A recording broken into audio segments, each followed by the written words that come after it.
Latin is a language as dead can be. First, it killed the Romans. Now, it's killing me. That was what we boys would chant at the start of every Latin class at my Catholic high school. We were convinced that studying conjugations and declinations was not only boring, but pointless. How often were we likely to have a conversation with an ancient Roman? And then I ended up in Rome, working for the Vatican, and suddenly knowing Latin became very important, because the Church still uses Latin as the definitive version for most of its most important documents. You can't mess with a Latin text. Every word means exactly what it says. There's no room for interpretation.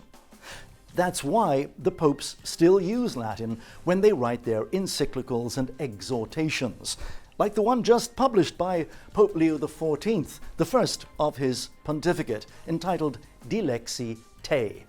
But what does that mean? And why would he choose that title?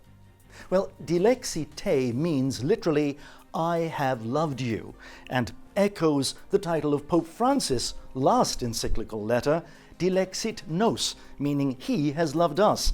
The reference is to the words of Jesus quoted in the book of Revelations, and the key to both documents is God's love for the most vulnerable. Equally important is Pope Leo's exhortation, meaning a teaching document that exhorts us to take action, the fact that it completes the one that Pope Francis began before he died. No one can beat the Catholic Church when it comes to symbolism.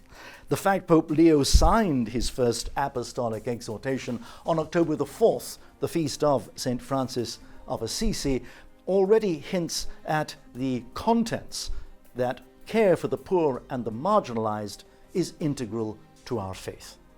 Just like St. Francis and his papal predecessor of the same name, Pope Leo challenges us to speak out against the injustice, inequality, and indifference, whether it be economic, political, social, or ideological, that keeps poor people poor.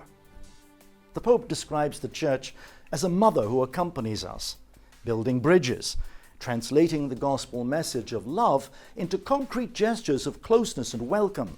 He reminds us that Jesus identified himself with the poor, which is why we are called to see him in all those who are poor in our world today. And he exhorts us to act accordingly. Now that's a message you don't need to know Latin in order to understand.